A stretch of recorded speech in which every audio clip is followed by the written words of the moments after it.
सहनौ भुनक्तु सह वीर्यं करवावहै तेजस्विनावधीतमस्तु मा विद्विषावहै। ओम शांति शांति शांति।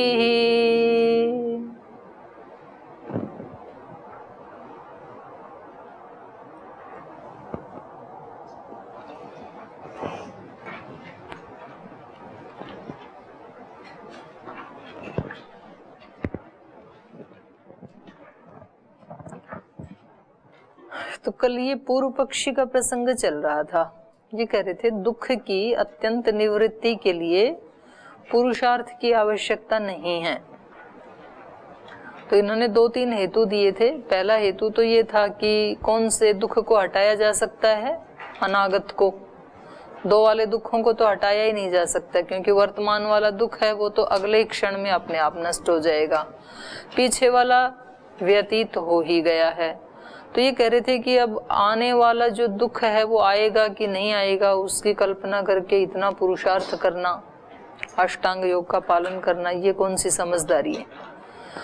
दूसरा इन्होंने कहा कि नहीं, वो तो हैं, दुख तो चित्त में रहते ही हैं, तो चित्त के साथ ही मिटेंगे। अगर आपको दुखों से अत्यंत निवृत्ति चाहिए तो चित्त का ही अपने मूल कारण में विलय हो जाए, ऐसा तो कुछ प्रयास करना चाहिए। तो उसके लिए तो अत्यंत पुरुषार्थ ही करना पड़ेगा मोक्ष के लिए। तो इन्होंने कहा कि इस तरह से आप वर्णन करें तो भी आवश्यकता नहीं है, क्योंकि चित्त में होते हैं ना दुख, आत्मा में तो होते ही नहीं, पुरुष में तो होते ही नहीं। तो पुरुषार्थ क्यों? पुरुष का प्रयोजन तो नहीं है, तब भी चित्त का प्रयोजन हो सकता है वो। फिर इन्होंने कहा कि हैं तो नहीं, पर ऐसा आभास हो जाए, मान लें तो बोले ऐसे आभास हो जाए और ऐसा मान लें तो भी वो पुरुषार्थ नहीं है, क्योंकि जो माना हुआ है वो तो श्रवण और मनन से ही नष्ट हो जाएगा। किसी ने हमारे को बताया कि पुरुष में तो कोई दुख नहीं है, चित्त में ही है। फिर हमने उस पे मनन किया और हमने उसको हटा दिया। तो पुरुष के लिए तो फिर भी पुरुषार्थ की तो आवश्यकता नहीं है। तो ये यहाँ तक हमने कल पढ़ा था। इसमें आपको कोई शंका तो नहीं है, कुछ पूछना तो नहीं है? आगे चलिए फिर। तो और भी एक हेतु दे रहे हैं ये पूर्व पक्षी। किंच, और भी, भवतु कदाचित भ्रमादिना पुरुषेच्छा विषयत्वं दुःखाभावस्य श्रुतिस्तु मोहनाशिनी कथम सिद्धस्य फलत्वं प्रतिपादयेत्।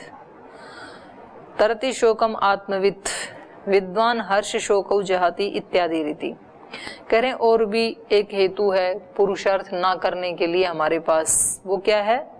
भवतु कदाचित भ्रम आदिना, भ्रम आदि के द्वारा भले ही कभी पुरुषेच्छा विषयत्वम दुखाभावस्य, पुरुष की इच्छा के विषय में जो है दुख का भाव कभी हो सकता है भ्रम के कारण। कदाचित ये पुरुष की इच्छा का विषय बन सकता है, सुख दुख।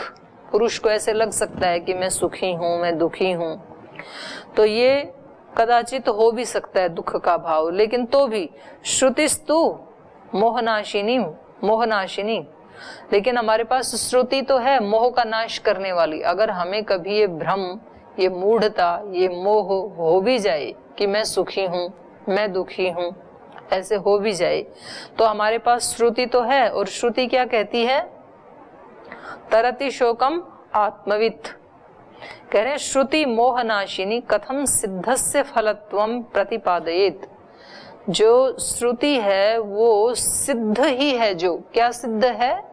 पुरुष में दुख का ना होना। उस सिद्ध के फल का प्रतिपादन श्रुति तो नहीं करेगी ना। श्रुति जो पहले से ही सिद्ध है उस सिद्ध को दोबारा तो प्रतिपादित नहीं करेगी कि किसी कर्म को करने से ये फल मिलेगा, ऐसे तो नहीं कहेगी ना श्रुति। श्रुति जो पहले से ही सिद्ध है उसी को ही बताएगी। तो श्रुति क्या बताती है?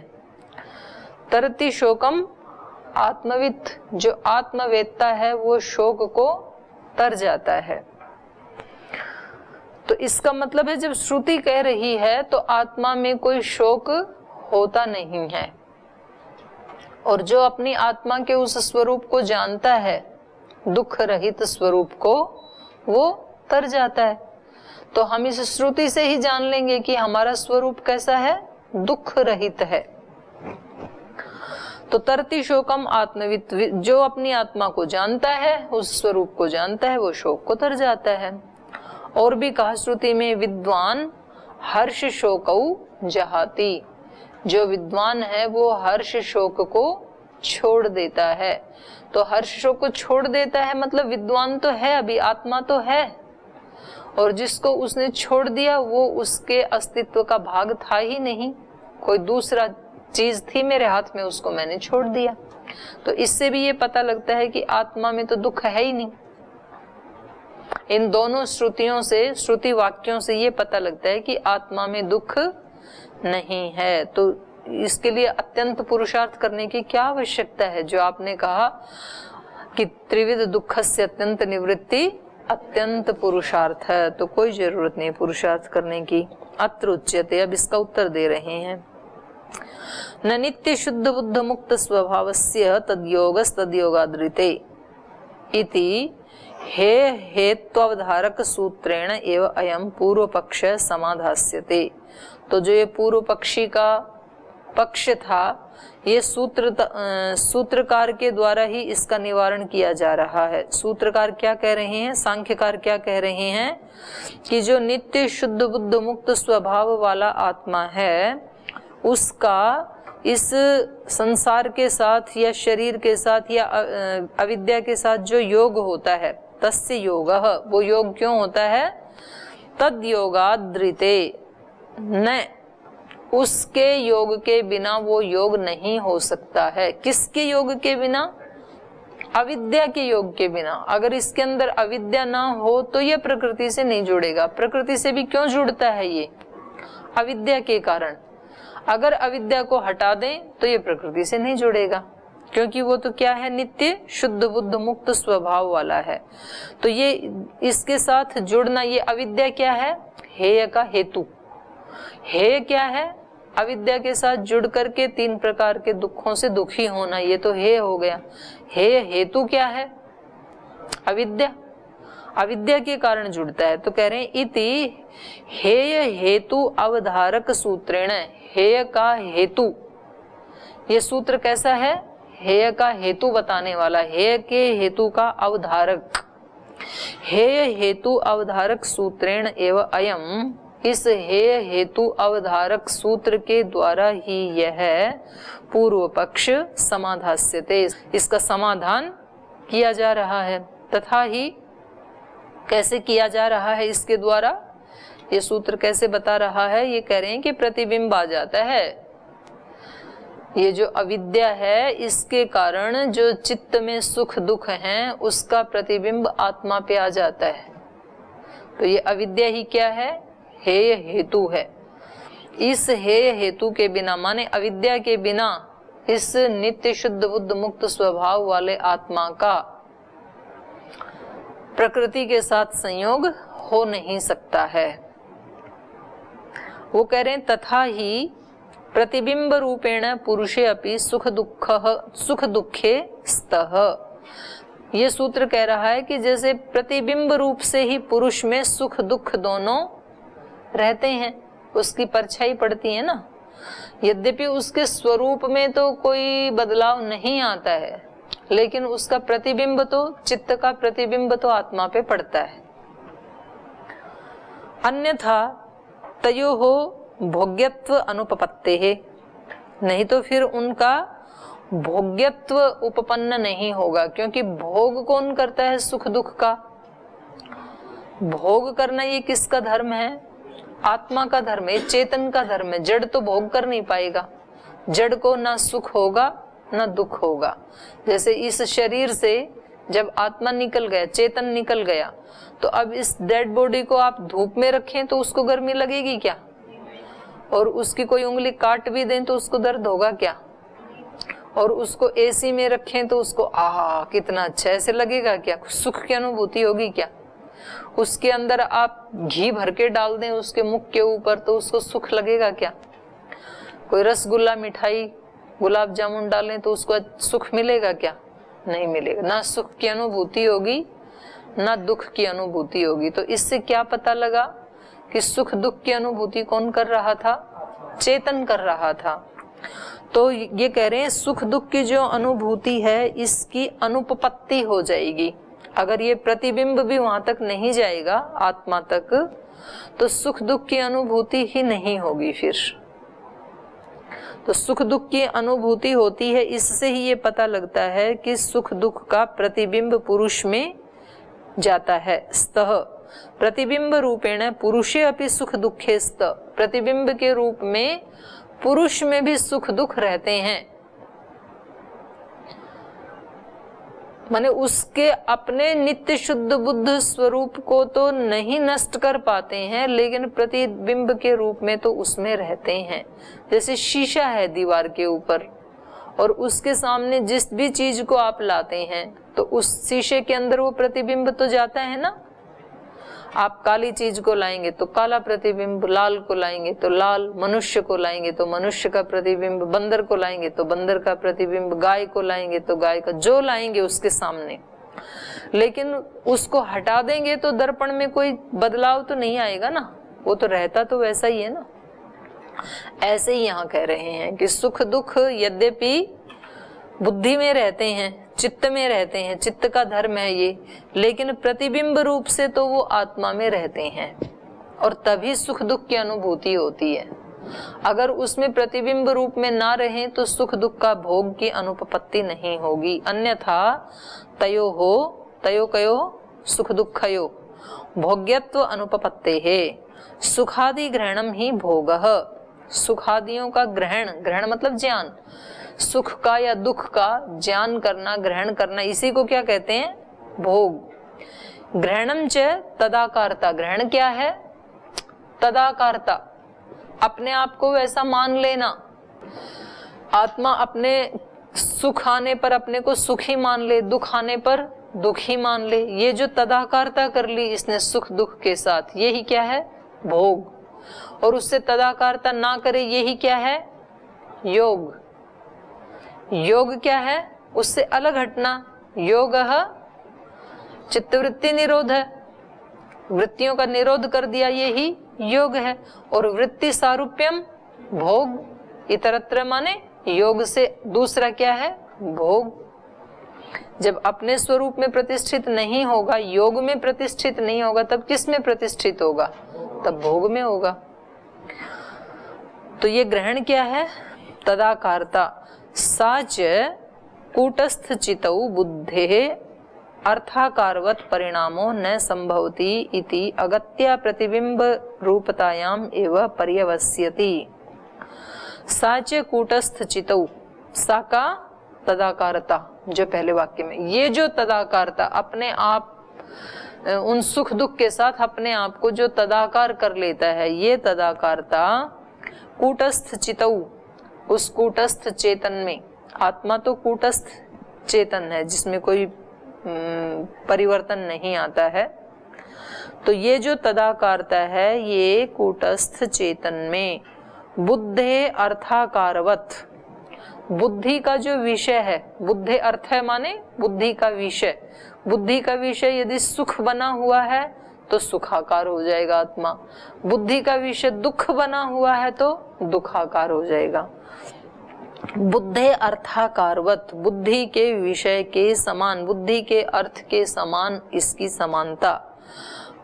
बुद्धे अर्थाकारवत परिणामों न संभवती, तो बुद्धि के विषय के समान इसमें परिणाम संभव ही नहीं होगा, क्योंकि वो तो कूटस्थ है। यदि उसमें प्रतिबिंब भी ना पड़े तो वो बुद्धि के स्वरूप जैसा होगा नहीं, तो भोग की अनुभूति भी होगी नहीं, सुख दुख की अनुभूति भी होगी नहीं। अगत्या प्रतिबिंब स्वरूपतायाम एवं पर्यवस्यति।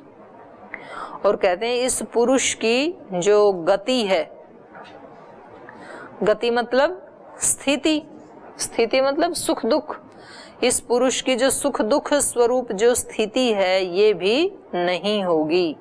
प्रतिबिंब स्वरूपतायाम एवं पर्यवस्यति, ये सुख दुख की गति भी प्रतिबिंब रूप के साथ तदाकार होने में ही अवसान को प्राप्त करती है। पर्यवस्यति माने सुख दुख जो हैं ये भोग कहाँ जाके पर्यवसान को प्राप्त होते हैं? आत्मा में। जब आत्मा उस सुख की या दुख की अनुभूति कर लेती है तो वहां फिर उसके आगे कहीं नहीं जाते हैं, ये वहां उनका पर्यवसान हो जाता है। तो ये प्रतिबिंब के रूप में तो रहते हैं पुरुष में, और प्रतिबिंब के रूप में भी ना रहें इसके लिए क्या करना पड़ेगा? पुरुषार्थ। अपने स्वरूप को जानना पड़ेगा, अपने ही स्वरूप में रहना पड़ेगा, भोग से ऊपर उठ करके योग में रहना पड़ेगा। तो इसके लिए क्या करना पड़ेगा? पुरुषार्थ। तो पुरुषार्थ की आवश्यकता है, ये उत्तर पक्षी ने स्थापित किया। अयमेव बुद्धि वृत्ति प्रतिबिंबो वृत्ति सारूप्यमितरत्र। करें ये जो बुद्धि वृत्ति का प्रतिबिंब है यही योग दर्शन में सूत्र में बताया, वहां योग दर्शन का सूत्र कह रहा है वृत्ति सारूप्यम इतरत्र, वृत्ति सारूप्य हो जाता है ये। इति योग सूत्रेण उक्त सत्वे तु तप्यमाने तदाकारानुरोधात् पुरुषेपि अनुतप्यत इव दृश्यते। सत्वे तु तप्यमाने, सत्व के तप्यमान होने पर, सत्व माने बुद्धि, मन में जब दुख होता है, जब मन तप्यमान होता है, तप्यमान माने दुखी होना, मन में कोई परेशानी होती है, कोई दुख होता है, तब तदाकारानुरोधात, तदाकार के अनुरोध से माने उसका प्रतिबिंब आत्मा में गिरने के कारण, आत्मा उससे तदाकार होने के कारण पुरुषो अपि अनुतप्यत इव दृश्यते, ये पुरुष भी अनुतप्त जैसा दिखाई देता है। चित्त के दुखी होने पर, बुद्धि के दुखी होने पर ये आत्मा भी दुखी जैसा दिखाई देता है। इव लगाया यहाँ पे, दुखी ही नहीं हो जाता है, उसका चित्र जाता है तो दुखी जैसा होता है। जब शीशे के सामने किसी लाल फूल को लाते हैं तो शीशा लाल नहीं हो जाता है, लाल सा दिखता है, क्योंकि उसका प्रतिबिंब जाता है ना। तो तदाकारानुरोधात पुरुषोऽपि अनुतप्यत इव दृश्यते इति योग भाष्ये, ये योग भाष्य में कहा है 2:17 में। 2:17 क्या है? दृष्टि दृश्यो संयोगो हेय हेतु। तदाकारानुरोध शब्देन विशिष्यैव तापादि दुःखस्य प्रतिबिंब उक्तः। तो वहां पर तदाकारानुरोध शब्देन, ये इसको इन्वर्टेड कॉमाज में लगा लीजिए। तदाकारानुरोध इस शब्द से विशिष्यैव, विशेष रूप से बताया गया है कि तापादि दुःखस्य प्रतिबिंब, तापादि जो दुख हैं इनका प्रतिबिंब आत्मा में गिरता है, ये वहां पर बताया गया है तदाकारानुरोध इस शब्द के द्वारा। योग भाष्य में इस सूत्र के ऊपर 2:17 के ऊपर बताया गया। अतएव च पुरुषस्य बुद्धिवृत्ति उपरागे स्फटिकं दृष्टान्तं सूत्रकारो वक्ष्यति कुसुमवच्च मणिः। अतएव इसलिए पुरुषस्य वृत्त्युपरागे, पुरुष का वृत्ति से उपरक्त होने पर, जैसी वृत्ति आई वैसा पुरुष रंगा गया उस वृत्ति में। सुख की वृत्ति आई तो सुखी, दुख की वृत्ति आई तो दुखी, और उदासीनता की वृत्ति है तो उदासीन, जैसी वृत्ति आई वैसी वृत्ति से ये रंगा जाता है। अतएव च पुरुषस्य, पुरुष का बुद्धि वृत्ति पर आगे, बुद्धि की वृत्ति के द्वारा रंगे जाने से, उपरक्त होने से, स्फटिकम दृष्टांतम, स्फटिक मणि का दृष्टांत सूत्रकारो वक्षति, सूत्रकार बताएंगे 235 नंबर सूत्र पे। 235 है कुसुम वच्चे मणि। स्फटिक मणि होती है ना सफेद, जिसकी माला बना के पहनते हैं, तो उसके सामने जैसे रंग को लाएं वो मणि वैसे रंग की दिखने लगती है। तो लाल फूल लाएंगे वहां पे तो वो लाल दिखने लगती है, हरा लाएं तो हरा दिखेगी, नीला लाएं तो नीली दिखेगी वो। तो उसका माताएं वो बनाते हैं, माला बनाती हैं, तो उनको जैसी भी साड़ी पहननी हो वो वैसी ही दिखती है। तो एक माला में फिर सब काम चल जाते हैं। हाँ, मैचिंग हो जाता है वो। लेकिन उसके सामने जब तक लाएं तब तक वो दिखेगी, उसको हटा दिया तो वो अपने स्वरूप में रहेगी। फिर उसका अपना स्वरूप क्या है? श्वेत है, कोई कलर नहीं है उसका अपना। तो ऐसे ही आत्मा के सामने जब बुद्धि की जैसी वृत्ति होगी वैसा प्रतिबिंब उसमें पड़ेगा, जब तक बुद्धि के साथ रहेगी, प्रकृति के साथ संयोग रहेगा तब तक। जब प्रकृति के साथ संयोग नहीं है तो अपने स्वरूप में रहेगी। तदा द्रष्टुः स्वरूपवस्थानम। जब कोई भी वृत्ति नहीं रहेगी, योगश्चित्त वृत्ति निरोध है, सारी वृत्तियों का निरोध कर दिया, तो फिर क्या होगा? बोल तदा दृष्टु स्वरूपवस्थानम, अपने स्वरूप में रहेगा। तो हम हमारे ऊपर, हमारे साथ जब जैसे बाहर के कोई बातचीत करने वाले लोग होते हैं तो हमारी वैसी वृत्ति रहती है, और जब कोई भी हमारे पास नहीं होते हैं तब हम अपने स्वरूप में रहते हैं। अपने स्वरूप का मतलब अपनी बुद्धि के साथ रहते हैं, और उस बुद्धि को भी बाहर वाला मान लिया, उसके भी अंदर खिसक गए, तो फिर अपने विशुद्ध आत्म स्वरूप के साथ रहते हैं।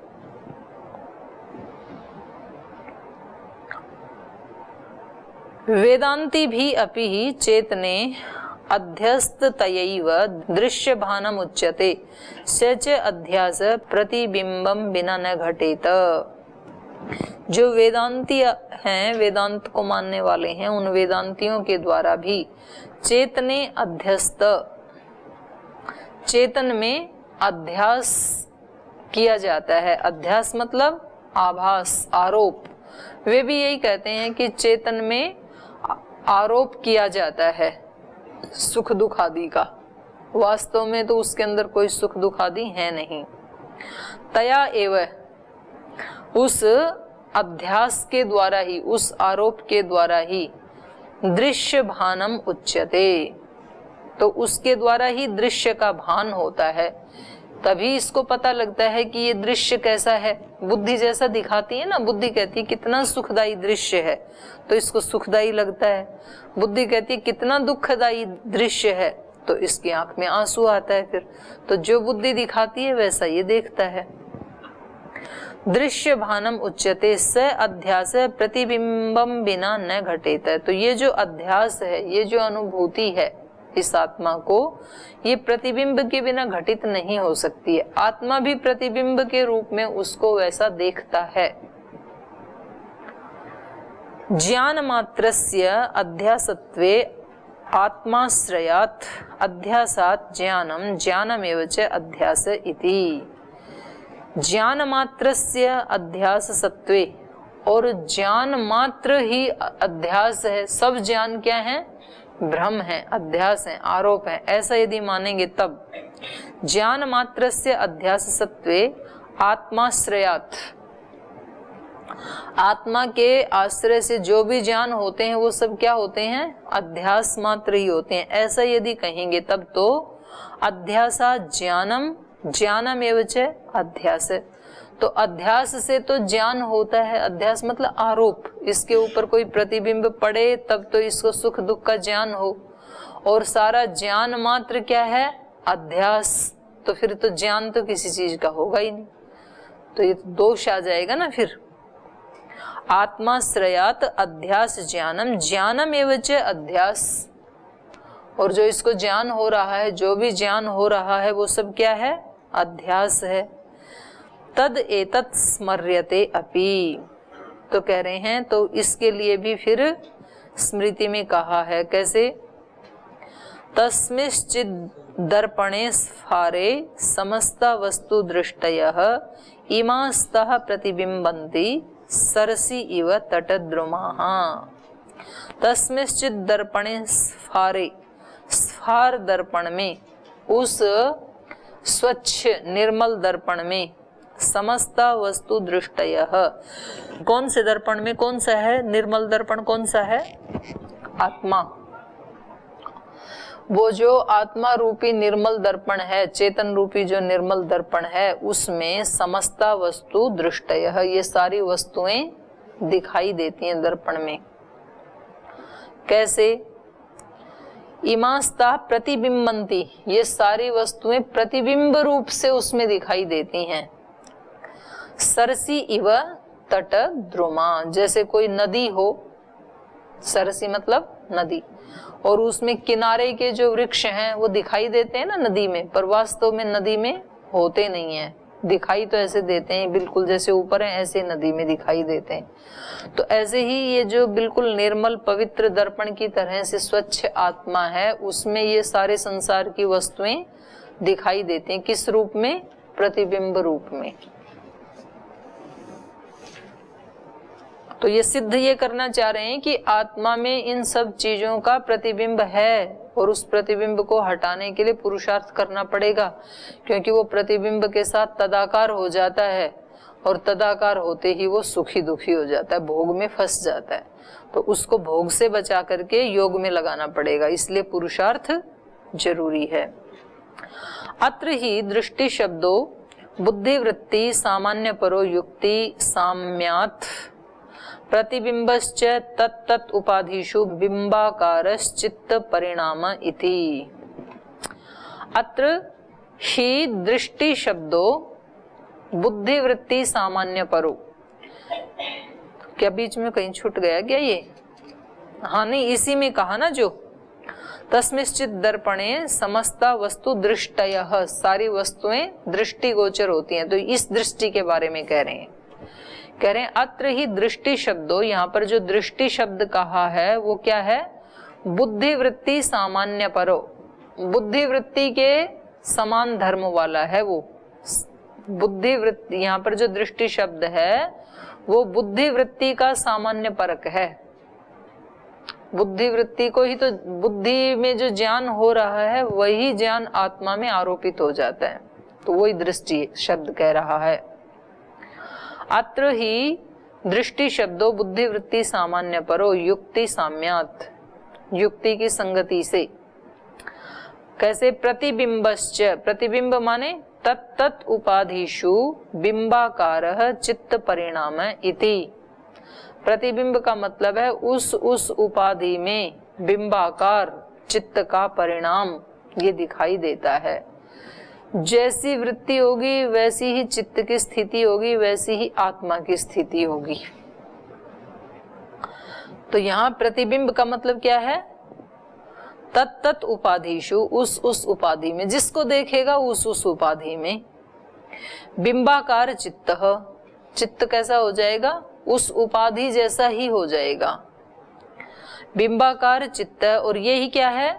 चित्त परिणाम, यही चित्त का परिणाम भी है। जिस चीज को देखा वैसा ही चित्त हो गया, तो चित्त का परिणाम हो रहा है।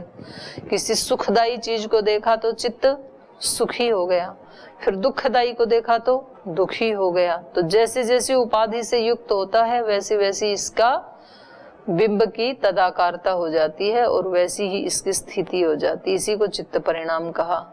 तस्मात् प्रतिबिंब रूपेण पुरुषे दुख संबंधो भोगाख्यो अस्ति, इसलिए प्रतिबिंब के रूप में पुरुष में जो दुख का संबंध हो जाता है उसको ही क्या कहते हैं? भोग। वो ही भोग नाम से कहा जाता है। भोगाख्यो अस्ति, भोग नाम से कहा जाता है, वो ही भोग है।